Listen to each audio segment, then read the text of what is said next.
The views and opinions of the hosts and guests are their own and do not necessarily reflect the views of the management and staff of Guardian Radio.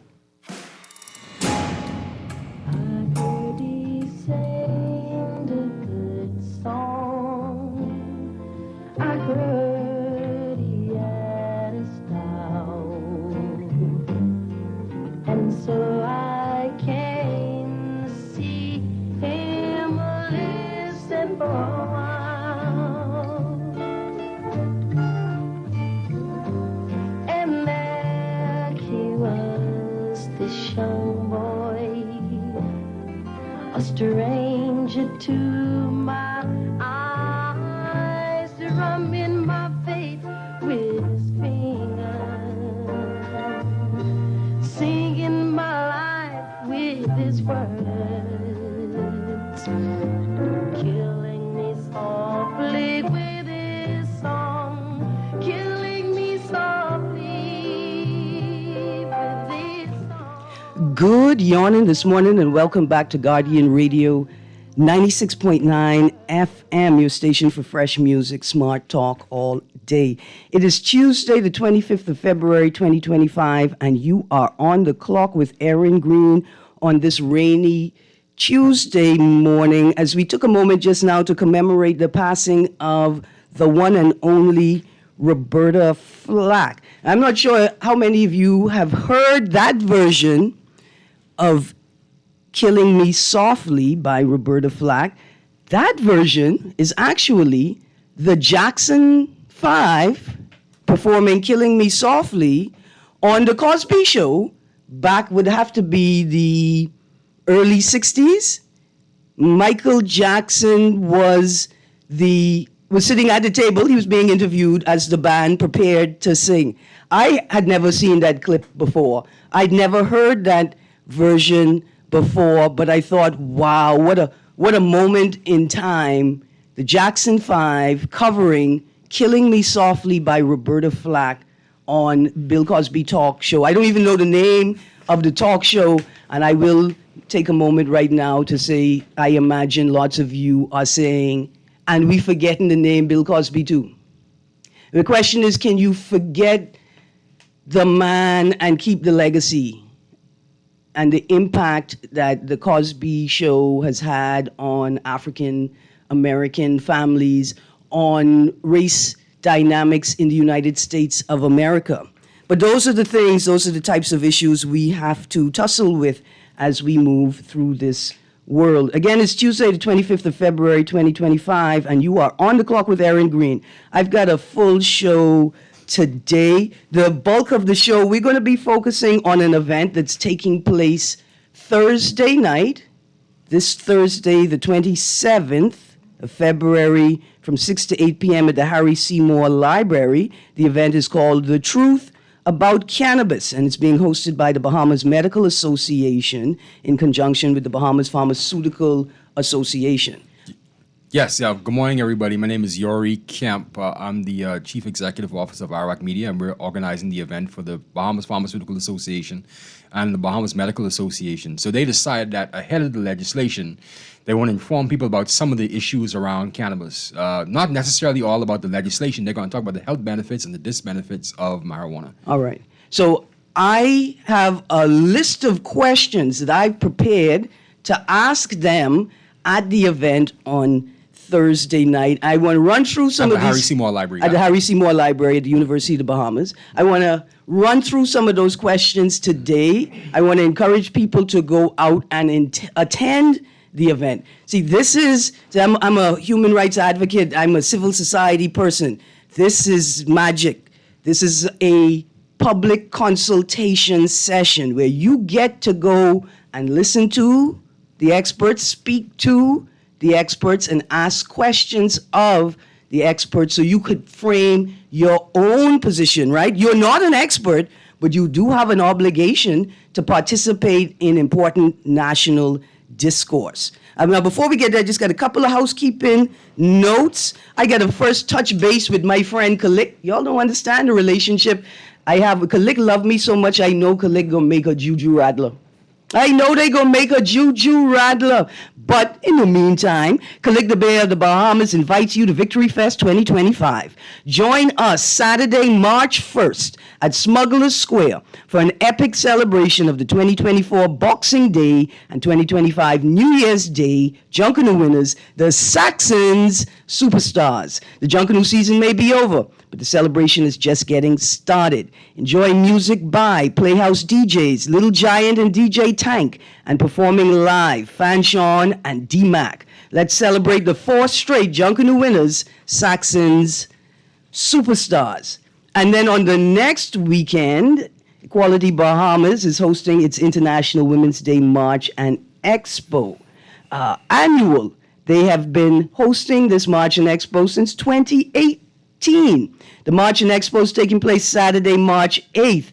In preparation for the March and Expo, there's a sign making and screen printing day, Sunday, March 2nd, noon to 5 p.m. at Ponciana Paper Press. Get creative and make your protest signs and try your hand at screen printing with the Equality Bahamas team. Both events are free, family friendly, and open to the public. Another quick note. We want to share condolences with the family of attorney Kelly K. Ingram on her sudden and tragic passing. Attorney Kelly K. A. Ingram is the daughter of former Prime Minister Hubert Ingram and Mrs. Dolores Ingram.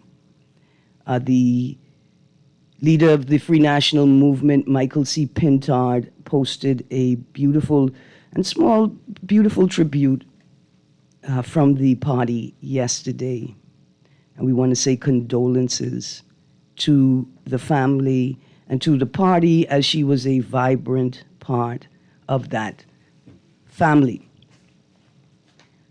On another note, just before we get the conversation started, I met this young man this weekend. His name is Ansel Ramming. Do you all know Ansel Ramming? He's a national hero. He works for Bahama. Last year, he was just, doing what Bahamians do on a weekend, gallivanting, having a good time. He came upon a scene where two young kids were recovered from the water near Gambier and community. And he, being a lifeguard, was able to employ his lifeguard training and CPR training. The kids were unresponsive, but he was able to attend to them until emergency medical services came to the scene. And those kids are alive thanks to Mr. Ansel Rami. I just wanted to call his name and say we got to recognize our heroes when they come. And this young man is definitely a hero. He's also suffering a loss in his family. I want us all to share with him condolences on the passing of his sister, also a sudden passing. And tragic. And we say, Ansel, we with you in the good times and the hard times. Congratulations for becoming the man that you are. And we really appreciate that. I just wanted to read that, put that on the record just before reading this headline, man shot after filing rape complaint last year dies. We're going to touch on that story later this week. That's another national hero who we have not given enough recognition, and unfortunately, he has passed away. We put that aside now. We're going to get back to this conversation, the truth about cannabis. Mr. Kemp, I want to start by letting people know that they can go to the website cannabisbahamas.gov.bs to take a look at the government's presentation, right, on their attempt to regulate a cannabis industry in the Bahamas. Is it fair to say that, to regulate a cannabis industry in the Bahamas? Yeah. It's fair to say, but that's the government's business, Yeah. And the medical association, the pharmaceutical association, are really concerned about your health, in particular, because they know that everyone's now talking about marijuana, all right? But people are forgetting that there are side effects to marijuana, first of all, and then there's some health benefits to marijuana as well. So they want to make sure that you're up to date on what's the new trends and topics surrounding cannabis, medical grade cannabis. Okay, absolutely.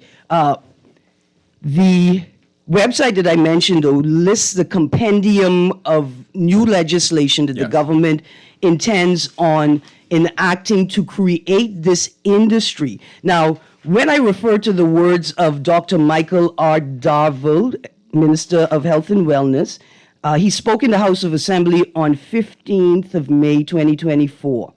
And he said, today I am pleased to outline the specifics of the compendium of bills that establishes a regulated medical cannabis framework for the Bahamas. So this is really about medical cannabis. For me, it appears as if the government's focus is primarily medical cannabis, establishing a control system for cannabis use in medical treatments. Yes. Right? And so I expect the Bahamas Medical Association and the Bahamas Pharmaceutical Association to be a major part, not just of the rollout, the creation and rollout of the legislation, but the operation of the institutions and mechanisms created within this framework. Yes, yes. Particularly the Pharmaceutical Association, because they're going to be the ones issuing, the medical cannabis out to persons who come in to fill their prescriptions. Of course, you could go to your doctor and get a prescription for, any very wider range of ailments, from cancer treatments to glaucoma. To gas. To gas, anxiety. Yeah. A lot of people suffer from anxiety, Absolutely. And marijuana helps with anxiety. So, Dr. Cooper's going to talk about all the medical conditions that could come under, medical marijuana treatment. But the Pharmaceutical Association, they're going to be the ones giving out all the marijuana.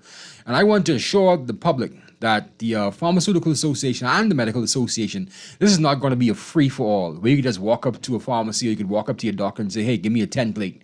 That's not going to happen like that. And they want to make that absolutely clear this Thursday. Right, but so a set of questions that I have already lined out, right, is in what forms will medical cannabis be dispensed in country, right? I think Dr. Darville made it clear when he had a press conference last year, and he said that there could be a wide range of cannabis types. That you could have, the regular marijuana inside your hand, which you grow on the tree. You could have marijuana oils, cannabis oils. You could have cannabis pills. And you could have a bunch of cannabis creams. Anything that comes under cannabis will be available for treatment if you have an ailment. Listen, from a woman's perspective, a woman named Whoopi Goldberg, some of y'all may know who she is, right, has released a line of products, feminine menstrual health care products, and she has a line of cannabis-infused tampons and menstrual pads, right? And the cannabis is the pain-relieving element of the product, right? And so I'm sure that lots of women, because we do have, I think, an abnormally high instance of menstrual health complications in the country, from endometritis, PCOS, women having heavy bleeding, extreme pain. A lot of women have to organize their work life so they are able to take one day off a month during the cycle, right? So I'm looking forward to hear what the breadth, BREADTH, and scope of products that could be available Yes. in country. And from speaking specifically to the pharmacies, what is the process or procedure for identifying a product that I would like my doctor to prescribe for me, right? How do I ensure that that product can enter the Bahamas, does fit within whatever regulations for importation of medical cannabis products, right? You see, and this is one of the issues that Dr. Marvin Smith, he's the president of the Bahamas Pharmaceutical Association, he has with the government with regard to making sure these regulations are in place and making sure that they dialogue with the Pharmaceutical Association, because there aren't any regulations yet. It's just the legislation. And so these things have to be fleshed out. But apparently, the government hasn't been talking to the Pharmaceutical Association about these regulations. And so that's one of the things Dr. Smith is going to highlight this Thursday. What kind of medical marijuana? What grade is it? You just can't, it has to have a certain THC level. And so these things have to be discussed. And he's going to raise a whole litany of concerns with regard to these regulations moving forward. Yeah, and I will say that I doing some research last night, looking at the legislation, the bill that's been posted online. There are 3 schedules, and the most interesting of the 3 is the second schedule that talks about dosages, right? And the dosage level accepted for this type of treatment. That entire page is blank. Yeah, yeah. Right? And so it was difficult to try and ascertain what it is I'm looking at, I would be discussing because there was no information there. Just a point before we kind of move forward. Public consultation is so important, right? Because I can imagine that for a lot of men, they don't understand how integral menstrual health is to a woman's life and to her professional life, right? And I wonder if we women need to lobby specifically for the state to recognize menstrual health issues as important enough to be included in this new list of treatment or conditions that can be treated with medical cannabis. I think that's so important because the products are available. The work has already been done. People already recognize the need for these types of products. The need for women to have alternate pain treatment options because lots of women are on lots of other types of medication. And cannabis may be a pain relief option that does not interfere with other medications. Yes, indeed. And there's a wide range of things you get treatment for cannabis for. And I didn't know about menstrual issues with regard to cannabis. And so you brought something new to me today. And I'm quite certain that Dr. Marcus Cooper knows because he's going to be presenting on Thursday as well. And so, there's a wide range of issues, man. These things have to be talked about. These things have to be discussed. And he's going to bring a whole list of things that, medical conditions that can be treated with cannabis. All right. In the same way that a cancer patient or an HIV patient may have to take meds that require food, has to be taken with food, but the state that you're in renders you nauseous, right? Or the medication renders you nauseous and it's difficult to keep the food down. Cannabis, in the same way for menstrual health, women can find themselves in a place where they can't take the medication they need to relieve the pain because they're in a state of nausea, and the cannabis pain pills may provide an alternate, right, to that state. Yeah, it can, and marijuana mellows you out. It eases the pain. What Peter Tosh said, legalize it. No, absolutely. And the Pharmaceutical Association and the Medical Association, they agree with the government. It should only be for medicinal purposes. It should not be for recreational purposes. Yes, they understand that the Rastafarians, they have it for their religious purposes, right? But it should only be for medical marijuana, and they need to know exactly what dosage, and they need to know exactly what regulations are going to be in effect for cannabis. And so far, the government hasn't been talking to the Pharmaceutical Association on these dosage medications. And so this is going to be important moving forward. Well, absolutely. I 1 second, Yuri, let me just get right there. And we're going to get back to this, especially because, and I think this may be one of the greater portions of the night, the new pharmaceutical bill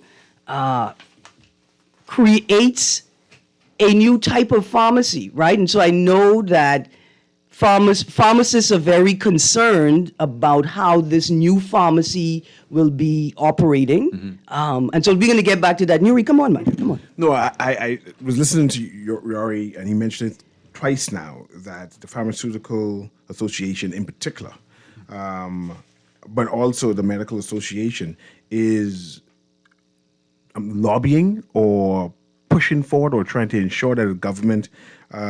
they want to work with the government. They want to partner with the government, but for medical marijuana only.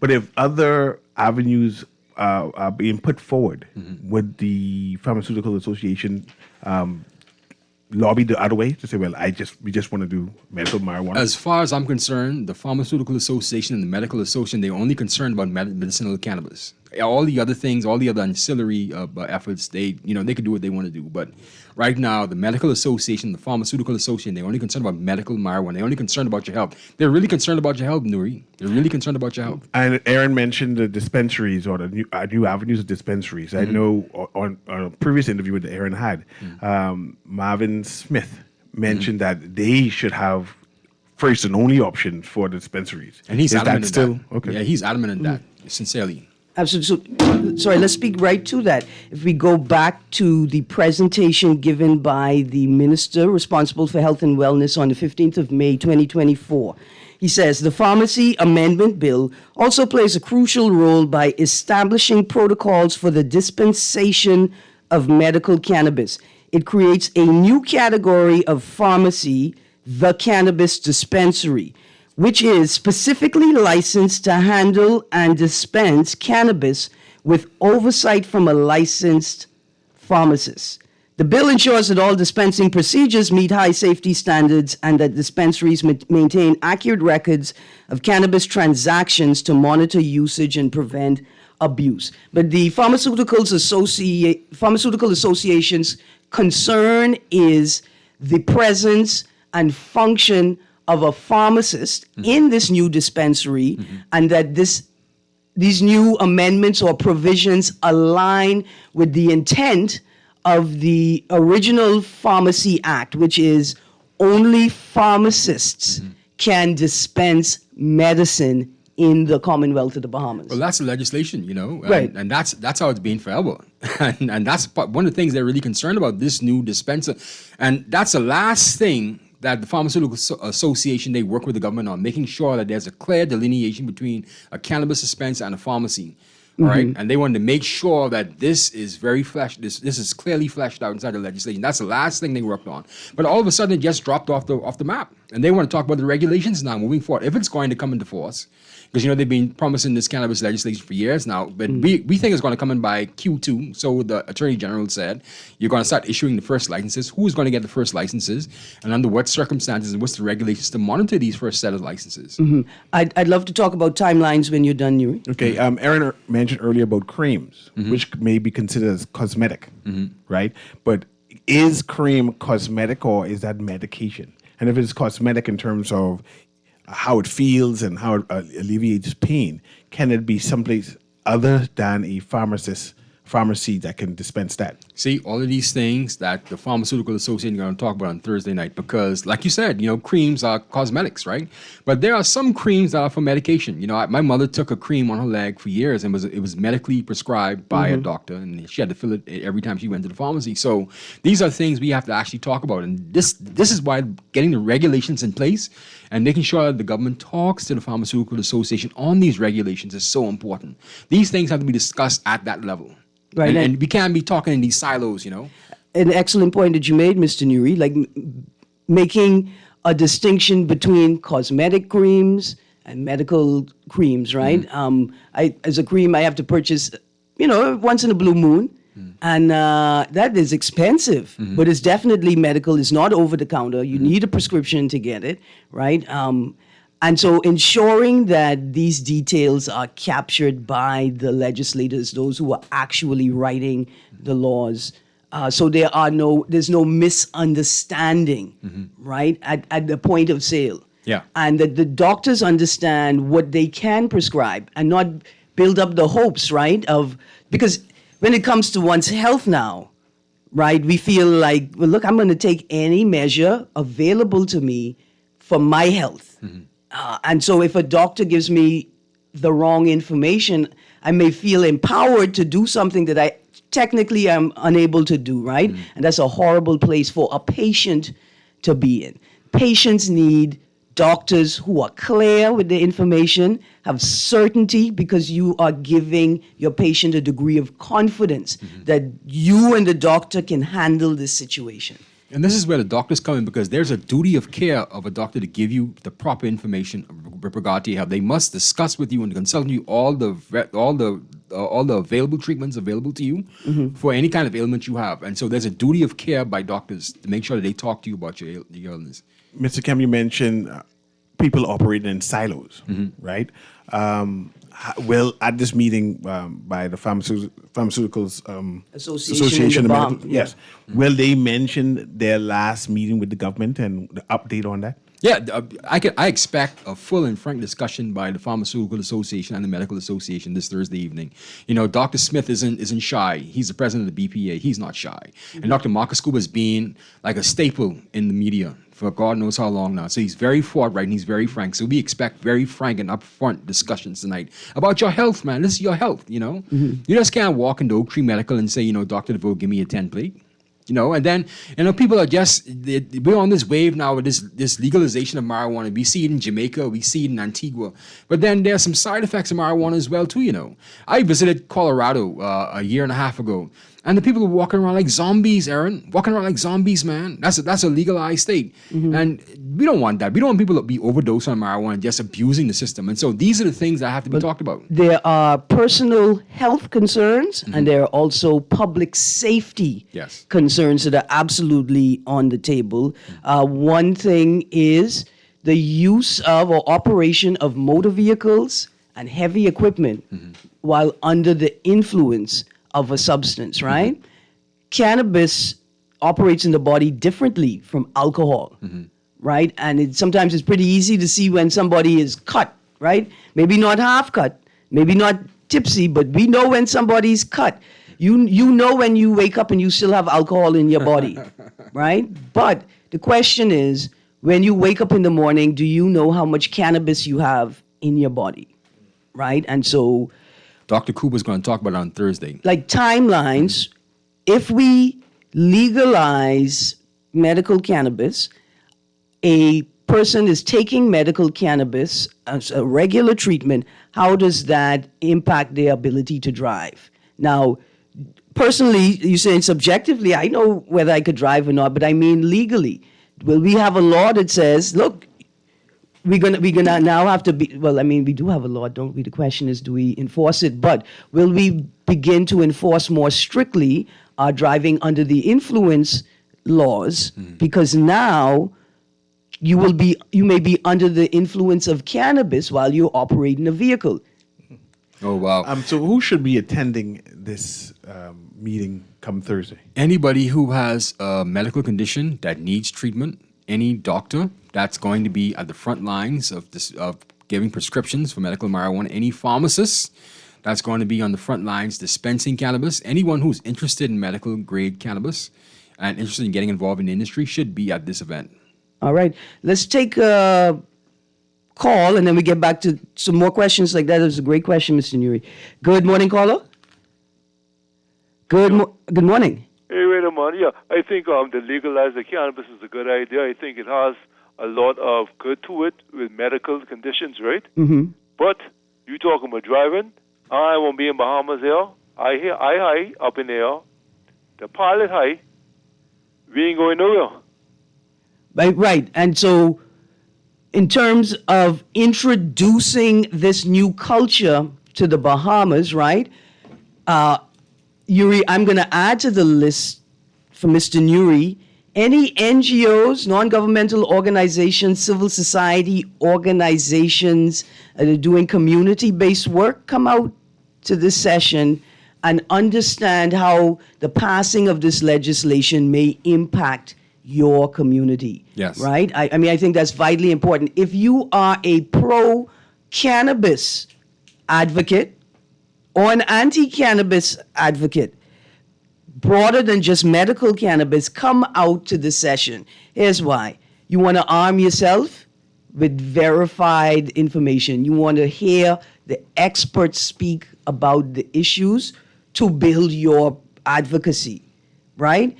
For those who are pro-cannabis, I'm saying if you want an advocacy to broaden the liberalization of cannabis, hear what the medical practitioners are saying so that your campaign doesn't unnecessarily, I don't want to say demean, but impact, right? Like, because we can build campaigns, we don't have to agree, but we can build campaigns that don't destroy the other person's campaign, right? And so I think that it would be beneficial to those pro-cannabis advocates to come out and hear this discussion. Erin, it seems to be two campaigns. I see you mentioned that or hinted towards that. Yeah. Can that campaign for persons who want to have recreational marijuana enacted come out to this medical marijuana talk? Sure, they could come. They can come. It's open to anybody who's Yeah. interested in cannabis and the legislation that the cannabis legislation. It's just that the medical association and the pharmaceutical association, they are adamant in only medicinal purposes for Right. cannabis. And so I wouldn't. I'm saying don't come to fight. Don't come to row and say why y'all don't broaden it. I would come and ask: is the medical association and pharmaceutical association open to sharing collected data with other advocates? Right, so that we could build a baseline study, see it there, so that we could use data to inform future advocacy. You see how I go into the phone line? I'm so sorry, caller. Call back. We're just going to go to you just now. 323-6232, 325-4316, 325-4259, 242-300-5720. For Family Island listeners, that number is toll free. Will there be a live feed? And producer, let's go to that phone line. No, they won't. There's a strictly live event. You have to come. Okay, if I go, I could set up my own live feed, Yeah, you and could. I could do that? Allow Okay, you no to. problem. No problem. Good stuff. Good morning, caller. Yes, good morning, Ms. Greene. Am I on? Yes, sir, you are on. How are you? I'm doing well. Good morning, Mr. Erin. Good morning to your guest. Good, Morning. good. I've been tuning in. I didn't catch the very, very start, but I've tuned in for a good couple minutes there. And I wanted to ask your guest a question. I mean, just a logical question. So, do you think that something that that you can plant in the ground, it can grow from a seed, that you can pick it without adding any chemicals to it? Do you think it should be something that that you're discussing in this light, that where you feel as if it should only be distributed for medical purposes, where you feel as if what's the other thing that you said? Wow. But do you feel as if that's a good thing? So, I mean, do you feel as if that's right? And and when you was talking about the recreational, when people talk about recreational, they make it seem as if it's some kind of fun. You know, the kind of way they make it seem as if it's some kind of fun. You yourself said that it can be used to treat anxiety, right? Hello? Yes, sir. Yes, sir. Yeah, yeah. Yes, and anxiety is something that can come upon anyone. You know what I mean? Like, you know what I mean? You don't have to suffer from any condition to be anxious, right? You agree with that, sir? Well, there's a medical condition called, you can be diagnosed with extreme anxiety. Yeah, extreme anxiety. But what I'm saying is that anxiety is something that we all experience. Yes, sir? Yeah, I guess so. Yes, sir. So me as a person, right? Who, like, you know what I mean? You could go and pick an apple, eat an apple, you could eat all these things from a tree, right? Me, as a regular human being, an adult human being, right? Just let's say I feel a little anxious, I have a little anxiety, right? And why do I, like I said, this thing grows in the tree. Why shouldn't I have free access to this thing? Why shouldn't, and see, you're talking about the dangers of it. See, I've been using marijuana for 30 years now. I mean, hypothetically speaking.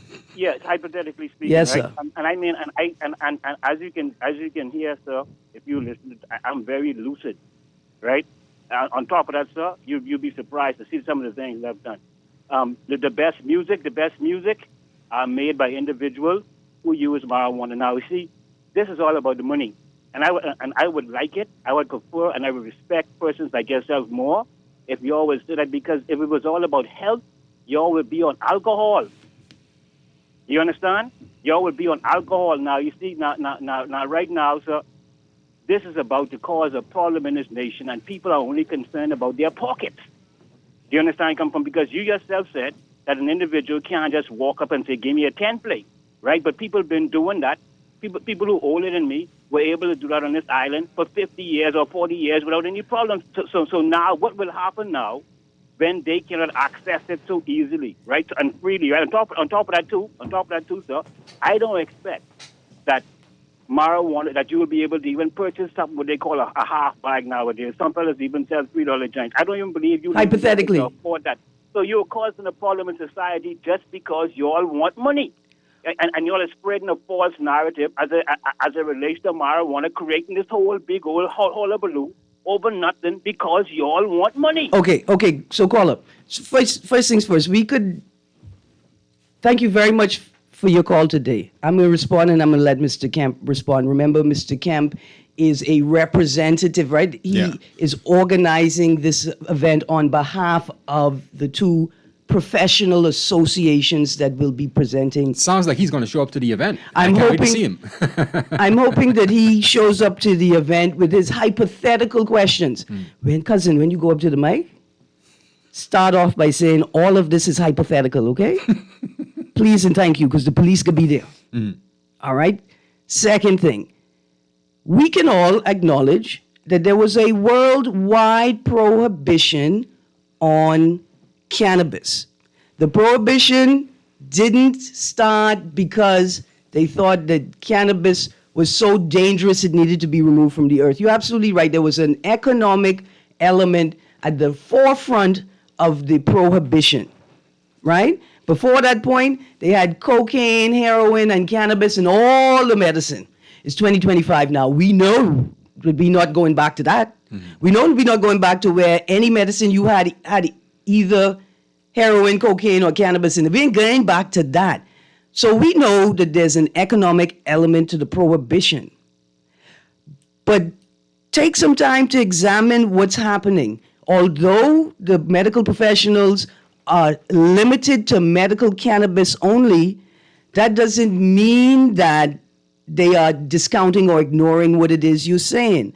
A more nuanced reading of this would say that they are prioritizing the medical benefits of the thing, also understanding the limitations of a society to manage its use. They got a responsibility, right? So, sure, there's a medical element, but let's approach it like this. Big question for me. How affordable and accessible will cannabis medicine products, medical cannabis products, be for the average Bahamian? Will the Pharmaceutical Association be able to speak at this point in time to that issue? Will it initially be affordable? How accessible will it be? In their consultation with the government, do they imagine these products being available through the NHI drug plan? Will it only be initially available through private health care options, right? And then further down the line, I got this mind-blowing question. Could a medical cannabis tourism product subsidize access for local patients? See, and these are some of the concerns that Dr. Smith has in particular, right? And this is why the conversation kind of dropped off after they got to the point where, there's going to be cannabis suspensions with the pharmacies. And the discussions with the government just dropped off. And so all of these are valid points, Erin. All of these are real considerations that the Pharmaceutical Association wants to flesh out with the government with regard to these regulations. And the conversation just stopped. And they're concerned about it because if you're going to pass the legislation, at least talk to us about what these regulations are going to be and how we're going to, set price points, how we're going to get, a medical grade, how we're going to get medical grade cannabis and all that kind of stuff. So these are real concerns. So who's going to be presenting at this meeting? It's going to be Dr. Marcus Cooper. He was the former president of the Medical Association of the Bahamas. And we're going to have Dr. Marvin Smith. He's the president of the Bahamas Pharmaceutical Association, two top-tier medical professionals in the country. Anyone from the government will be there, or No government. This is strictly just private sector. No government. Because if you invite the government, it's going to be, we invite them to come and watch. But when you invite the government to these kinds of things, it turns into a political thing, and we don't want that. We just want to get the information out there for the people who need to make up their mind with regard to medical cannabis. Because there are a lot of people that are hurting, Nuri. There are a lot of people out there that are hurting that need treatment. A number of church officials are concerned about medical marijuana, and I use the word medical marijuana purposefully. Will the Medical Association, Pharmaceutical Association, would be there to educate those pastors who looks at marijuana? The devil's lettuce? Yeah.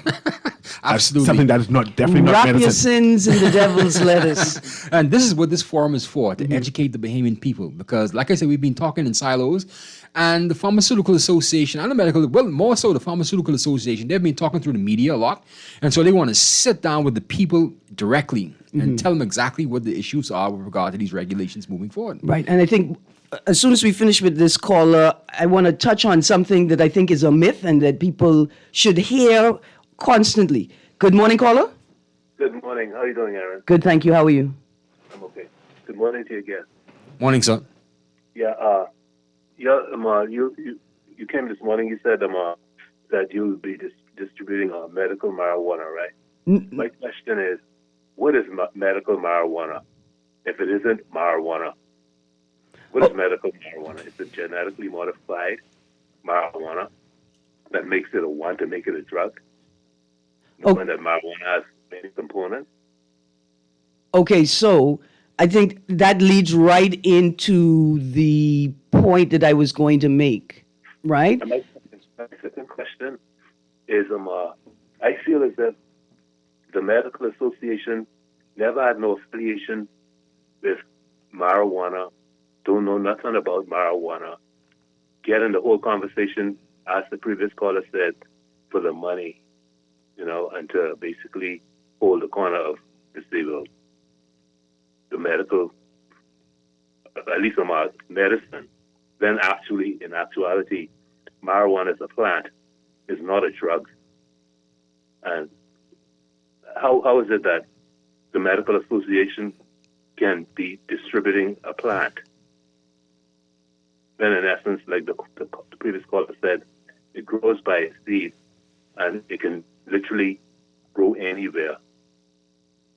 Ubiquitous. Okay. I mean, like, All right. So everything's cool. Thank you, caller. I'll bring up the point of arsenic. You can find arsenic naturally as well too, but that's a controlled substance as well. That's a poison that Right. kills you, and that has to be controlled. You eat too much cassava. Cassava is one of the most well-known food killers. If you eat too much cassava raw or not properly prepared, right? Apple seeds, you eat enough apple seeds, the cyanide dose.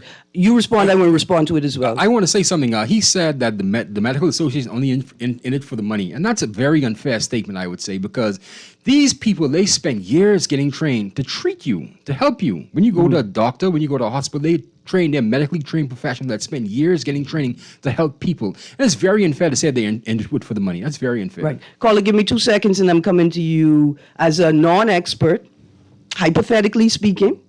I don't even know if I'm speaking at all. The difference between, like how you frame it, cannabis and medicinal cannabis or medical cannabis.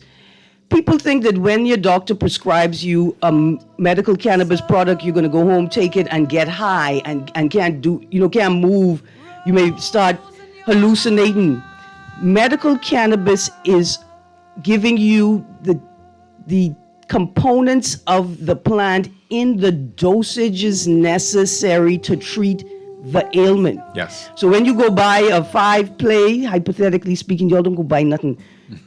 You don't know what the dosage of THC is in the plant. You don't know what the dosage of CBD is in the plant. Exactly. You don't know what the strain is, right? You don't know if it's laced with cocaine or fentanyl. Absolutely. The difference is that the components have been taken and given to you in the form necessary to treat your ailment. That's it right there. I was going to use the word cast aspersions, but I think you handled it completely. That's another conversation to the 2 callers about the prohibition of cannabis. We could have that conversation at another time. Maybe, like I said, those organizations would be willing to speak to those proponents of lifting the prohibition. Maybe they would be willing to share data that they have collected as they continue to prescribe and dispense. Yeah? So it doesn't have to be a fight. Producer, you's playing that music for me? There you go. Caller, I'm so sorry. I got to go to a break. You heard my producer talking to me. If you could hold on. If not, call back when we come back from the break. You're on the clock with Erin Greene. We'll be right back. Boy, you know what going down tomorrow? No, boy, what happening? Joe bringing these knives to school. He could do Junior in. For what? Boy, he fooled with Joe girl. Mother sick. And you know, John, you don't back down for nothing. So that means you got a big fight tomorrow. So whose side you on? Side? I trying to stay in school, not Simpson Pen. We gotta tell somebody about this fight. Tell somebody. I ain't no snitch. I mean cool, you know. Boy, if you so cool, then you need to stay in school and stay out of the fight. Yeah, but if I don't hang on Joe's side, him and he boys coming for me next. All right, so we definitely gotta tell somebody. We gotta prevent the fight. What I say, I don't want nobody call me snitch. We could just call Crime Stoppers. You could report what you know, and nobody gotta know it's you. So what are the boy? All you gotta do is call them or you text them through the Crack Crime Bahamas app and nobody can know it's you. Then the police come looking for me for more info? And when they finish with them, Joe them coming looking for me? When you call Crime Stoppers, the calls go directly to Miami and they don't ask nothing about you. Then you can get the pen from them and you can claim a reward later using that same pen. Plus, everything's scrambled so nobody can read what you're saying. Calls 328-8477 from Nassau or 242-300-8477 from the Family Islands. Collect the Bear of the Bahamas invites you to Victory Fest 2025. Join us Saturday, March 1st at Smuggler Square for an epic celebration of the 2024 Boxing Day and 2025 New Year's Junkin' Winners, the Saxon Superstars. Enjoy music by Playhouse DJs, Lil Giant, DJ Tank, and performing live, Van Sean and D-Mac. Let's celebrate the 4 straight Junkin' Winners, Saxon Superstars. Victory Fest 2025, Saturday, March 1st at Smuggler Square. Hosted by Rika C. Gates open at 8 p.m. Let's celebrate Junkanoo, culture, and the Saxon Superstars. Collect reminds you to drink responsibly, play. Heed the call to action against abuse and violence and for hope and healing. Join Women Walk 2025, Saturday, March 8th at 9 a.m., Clifford Park. Come, walk, pray, wear purple or white, stand up for a strong, healthy community. A free event, Saturday, March 8th at 9 a.m. It's the lottery of love at Everybody Wins. I love you. Everybody Wins is giving away over $100,000 in cash prizes in the Lottery of Love. I love you. All February long, every $20 spent, you'll receive a raffle ticket. The more you spend, the more chances to win. And you could be among the 30 winners randomly selected on February 28th to win $10, $20, or even $30,000. I love you. It's the Lottery of Love at Everybody Wins. Remember to game responsibly and get ready to win. Love the show? Want to give your support? Become a sponsor today. Call 302-2300 for our rates and packages. That's 302-2300. Become a sponsor on Guardian Radio 96.9 FM. Fresh news, smart talk, all day. This is Guardian Radio 96.9 FM, streaming on GuardianTalkRadio.com and the Guardian Radio app, Nassau, Bahamas.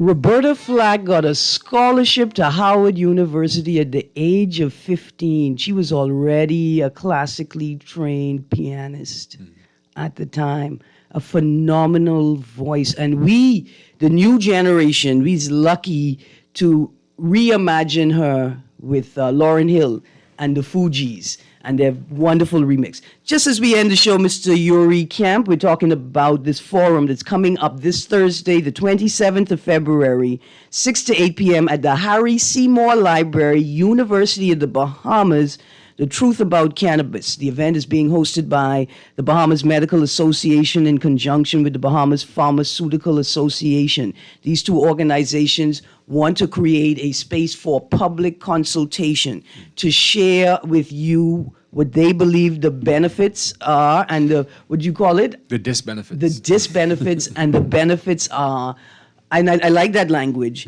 of medical cannabis, their role and their profession's role in and under the new legislation, in and on the Cannabis Authority, a mechanism that will be created by this legislation. And today I have been sharing some of the questions that I would bring to a forum like this, and I'm hoping I can get to attend. Producer, let's go to the phone line quickly.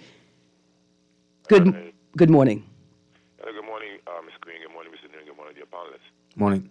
While I wouldn't say that they into it for the money, what I'm saying is to the gentleman in the studio, you have to realize that you guys have a chance to collect data. You have a lot of people here who are admitting that they have smoked this cannabis for decades. And so maybe you should use that. And they should have an input also because you could actually use them to disprove and to prove certain things. So I noticed you said that it could be laced with cocaine chloride, but that's for a naive person. When people buy it, they can look at it and see that. So if someone does that, you don't, back in the 70s, they would sell it roll up. That's the only way. Or if you are very naive and you just go smoking with anybody. So that's really something that should not even be mentioned. And the fact that I like the call. You didn't say anything about alcohol. Alcohol is known as a stupefying drug, but you don't see people worrying if the pilot is drunk. But you smoke weed unless it's your first time. It really, it don't impede you from anything. It actually makes you think better sometimes. And all of those short-term memory effects, those are temporary. Those high blood pressure and all of those drop in testosterone, they are temporary. You need. I have a Newsweek marijuana's 2.0, and you should read it, because what happens is there are scientists in there, and they have proof that it also cannabis also for your medical medicinal purposes. It also has neuroprotection. It is the only plant that more than any drug that you would dispense that actually controls nausea and appetite.